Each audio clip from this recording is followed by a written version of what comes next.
Congratulations, you have the management title, but you haven't yet respect from your employees. Let's kill the chicken in front of the monkey, shall we? Stick with me and I'll tell you how we do it. I'm Frederick Bisbjerg and this is Tips, Tricks and Thoughts for Leaders.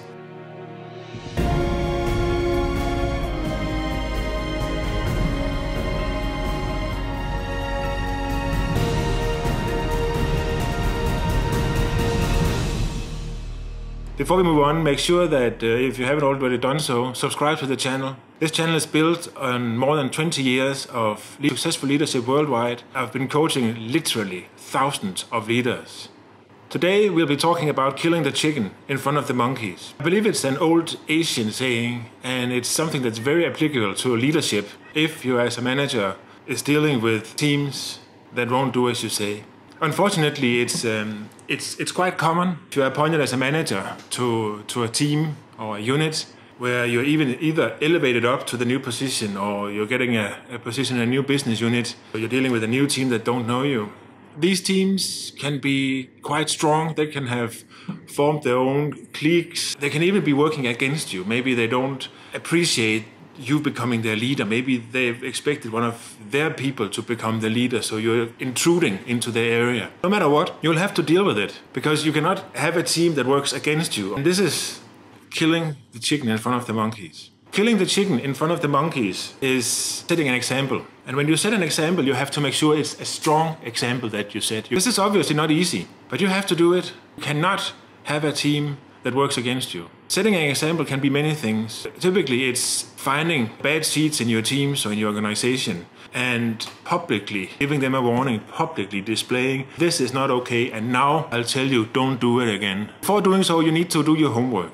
You need to make sure that you're setting the right example. You cannot be unjust. You have to make sure that the people you choose to use for your setting an example are actually doing something where you can set an example. People have to feel that what you're doing is justified. They have to feel that, okay, they crossed the line and of course, this is what has to be done. So look at the teams, look at who's not doing what you want them to do, who's not performing, who's not attending meetings, who's not participating the way you want, and find one or two or three or whatever bad seeds and prepare to set the example. Setting the example typically requires involvement from HR. You need to understand your company's guidelines. So when you want to do an example like written warning or oral warning or whatever you want to do, make sure that human resources department they're involved. So you're doing something that is in line with the organization's values. Second, make sure that your manager agrees. You set an example and your manager does not agree, the team will be able to go back to him, her and say, what is this? And they will get his, her support. And then you will lose big time. When you set the example, you have to be strong, strict,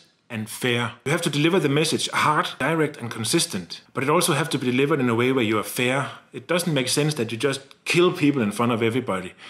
Expect some unease in the organization because you're doing something they probably haven't seen from you before. So they have to say, oh, what's happened? And what is he doing now and where do we have him? So you have to be consistent. You have to say, I'm doing this because of this and I cannot have people are not working with me. And if the rest of you are not working with me, then you know what's going to happen. When people, they walk home from work that day, they have to think, yeah, this was a tough day, but I actually deep inside understand what happened and I agree.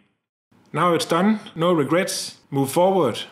One more very important thing, don't hold grudge against anybody. Now this is done, you've delivered your message, you're a strong leader. You've forgiven them, but you have to address, this was tough, we're moving on please, thank you. The respect that you need is not coming with the title. Respect is earned. You have to earn the respect, and sometimes you have to earn the respect by setting an example in front of everybody else. Do you think this is a common problem? Do you think this happens a lot in the workplace? Let me know, give me a comment, I'd love to hear from you, I'd love to engage with you. Write what you think about this. Have you experienced it yourself? Make sure to be part of my community. I want to engage with you, so subscribe, be part of the team, write me. Look forward to hearing from you and I'll see you again soon. Thank you very much.